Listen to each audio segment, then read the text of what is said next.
Hi, this is Dr. Kirk Megu, former university lecturer, TV and podcast host. And today I want to talk about how podcasting really saved me.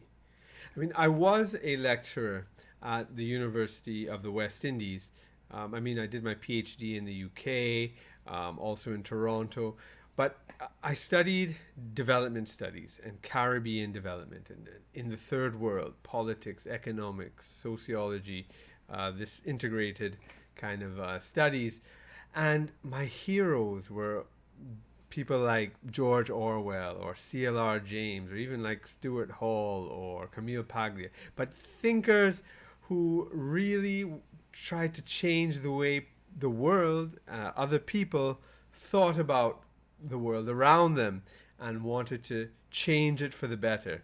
Why was there poverty, inequality, militarism, ideological conflict, military conflict, all these sorts of things, and I wanted to make an intellectual intervention into that. And I really thought that being at the university, developing a sort of specialty and specialization, that would be the path forward, because so many of my heroes, did that themselves.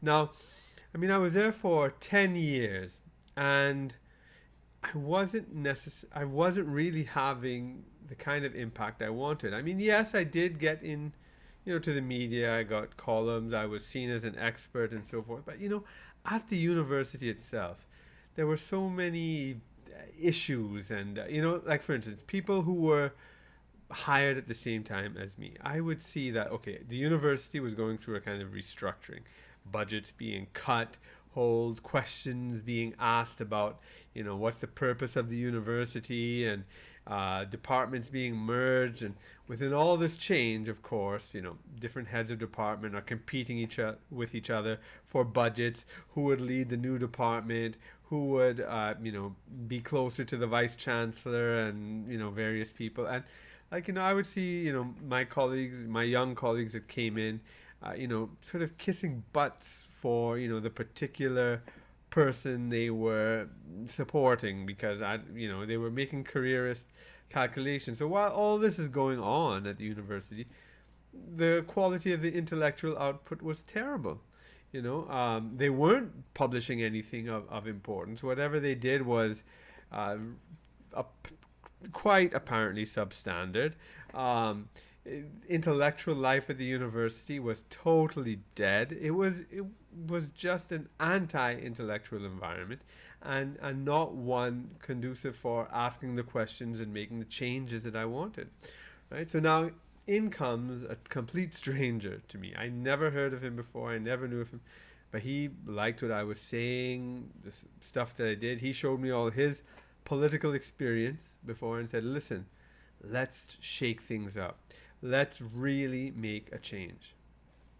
That just spoke to me. It was a tough decision because I had a cushy job. It was tenure track. I had an excellent salary, well, a good salary, and I finally had some stability after a long period of instability.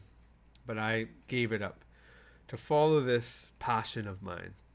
I'm not going to get into the whole story, but I have to say, overall, it was a failure in that we didn't achieve what we set out to achieve. I learned a lot, gained a lot of valuable experience that I never could have had in any other way except by throwing myself into the lion's den.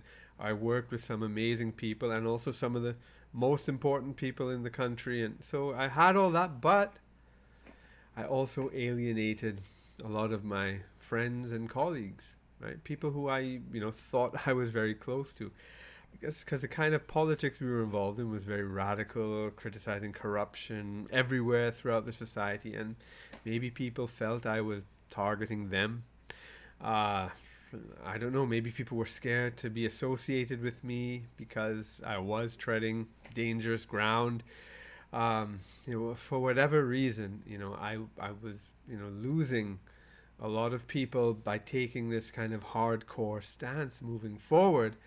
And not only that, financially and economically, it really hit me hard as well. I was making enemies and paying a price for it. And, after 12 years I was doing this. In 2017, I decided, listen, I need to go. I need to go out on my own. The party wasn't moving, and that was because of some internal stuff going on there too.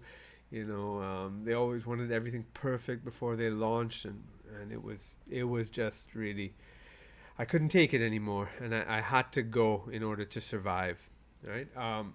And but that itself was also a big decision, just like getting out was a decision, because I didn't have that excuse that the party, what was going on there was keeping me back. Now I had to own everything, and it was tough. Could I reestablish myself, academically, because I was still writing, still publishing. I still love the life of the mind. I mean, that was very much part of the party. Thinking about these issues creatively, pushing ideas forward. Uh, you know, but I needed to reestablish myself as me now, not connected to that movement. I needed to expand my network, build bridges where maybe people might have been scared, and might have scared people off. I don't know, or whatever it was. But to build back my bridges, to how could I use my negative experience and turn it around for it to be a stepping stone for something positive and productive to move forward. Could I gain back the respect of the professional community, of the population, of the wider public, my old friends? Well, actually, did I even want them back? I can forgive them for being scared, perhaps. We all have our fears and our limits, but also financially I had that issue as well. So it was a really tough place. And also I had self-confidence issues of, could I actually do this now? Because I don't have a job. A lot of my network just dropped off, right? So I wasn't starting just from zero. I could kind of do that I was starting from negative, where people sort of had it out for me, because I did make some enemies by calling certain people out. um, how could I survive that? So luckily, I got an email message from Brian Rose, who has a podcast called London Real, where he interviews some amazing people, and he was putting out this course saying, where he would teach us how to have our own podcast and to make a business out of it. This was amazing, uh, an amazing opportunity, but I wasn't sure. Could I actually do it? Or should I go back to the university? Was that an option? I don't. I decided. Look, the politics at the university, even when I was there, it was terrible. And getting back there, all those pressures. I don't know if I would make the kind of impact that I want to make. I was there for 10 years. So, could I actually put this podcast thing together? I had no money to do it. My network, as I said, was destroyed in a sense.